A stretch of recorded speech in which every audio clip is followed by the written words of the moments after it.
Magandang umaga po sa ating lahat. Narito ang latest na weather update ngayong araw ng Wednesday, April 30, 2025.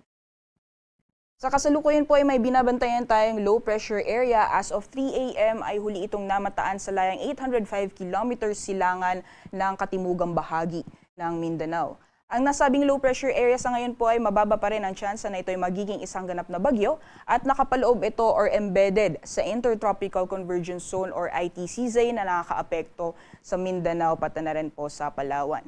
Asahan po natin ngayong araw dahil sa epekto ng trough or extension nitong low pressure area pati na rin ng Intertropical Convergence Zone, magiging makulimlim ang panahon at may mga pag-ulan na mararanasan sa Mindanao pati na rin po sa Palawan ngayong araw. Kung makikita po natin dito sa ating latest satellite animation, may mga kaulapan po tayo nakikita na nakakaapekto sa may Mindanao and Palawan area. Meanwhile, itong kumpul na kaulapan na namamataan natin sa may Western Visayas, hindi po natin inaasahan na tatagal yan buong araw. So for Luzon and Visayas area ngayon, magpapatuloy pa rin ang mainit na panahon, especially pagdating ng tanghali hanggang sa hapon.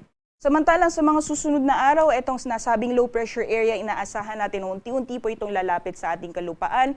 Sa possible bukas, magpapatuloy pa rin ang mga pag-ulan sa may Mindanao area, pati na rin po sa ilang bahagi ng Palawan. And this coming Thursday, inaasahan po natin mas maraming panglugar ang makakaranas ng maulan na panahon, dulot na epekto ng trough or extension nitong low pressure area, pati na rin po ng Intertropical Convergence Zone. So this coming May 1, magiging maulan po ang panahon sa malaking bahagi ng Visayas, Mindanao, pati na rin po sa Palawan, at yung mga pag-ulan po na yan ay posibleng tumagal hanggang sa darating na weekend. Kaya doble ingat po sa ating mga kabayan dyan sa Visayas, Mindanao and Palawan sa mga possible na maulan na panahon sa mga susunod na araw. Meanwhile, hanggang sa darating na weekend, dito naman po sa may bahagi ng Luzon, magpapatuloy po ang mainit na panahon, lalong-lalo na pagdating ng tanghali hanggang sa hapon. Kung may mga pagulan man, ay dulot po ito ng mga isolated na thunderstorms.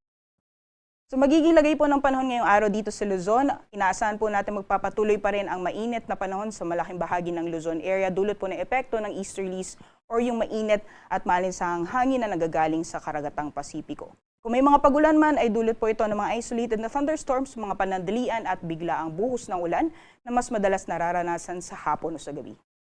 Temperature forecast naman po para sa mga piling syudad dito po sa Luzon. For Metro Manila, inaasahan natin maglalaro na 24 hanggang 35 degrees Celsius, 34 degrees Celsius maximum temperatures para sa Luwag, 17 to 25 ang agwat ng temperatura para sa Baguio. Sa Tugigaraw naman, inaasahan na umabot ng 36 degrees Celsius maximum temperatures. Meanwhile, for Tagaytay, at rin po sa Legazpi City, ang maximum temperatures po natin posibleng umabot ng 32 degrees Celsius.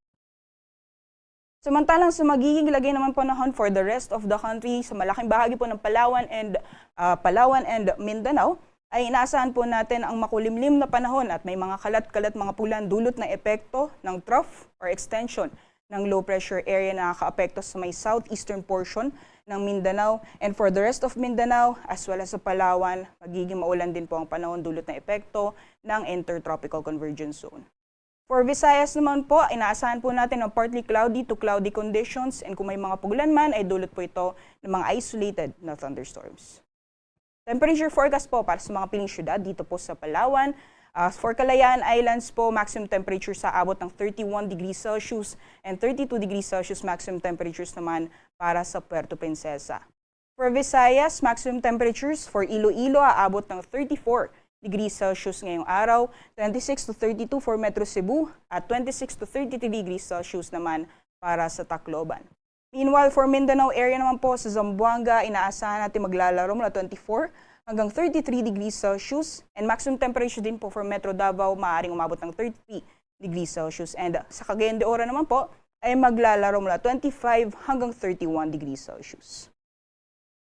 Samantalang ayon naman po sa heat index forecast natin para sa ngayong araw, yung damang init dito po sa Metro Manila ay maaaring umabot ng 40 hanggang 42 degrees Celsius, at yung pinakamataas naman po ay posibleng maranasan sa Dagupan City, Pangasinan, maaaring umabot ng 47 degrees Celsius.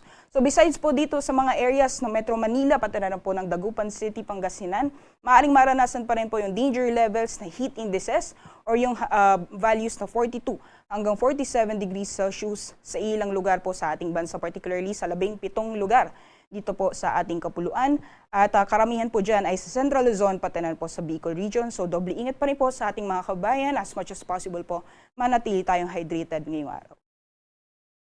Sa kalagayan naman po ng ating karagatan, wala po tayong babala sa matataas ng mga pag-alon or gale warning. So asahan pa rin po natin ang banayad hanggang sa katamtaman ng mga pag-alon sa mga dagat baybayin po ng ating bansa. So malaya pa rin po makakalayag ang ating mga kabayan ngayong araw. Sunrise po natin ay 5:34 AM, sunset naman ay 6:13 PM.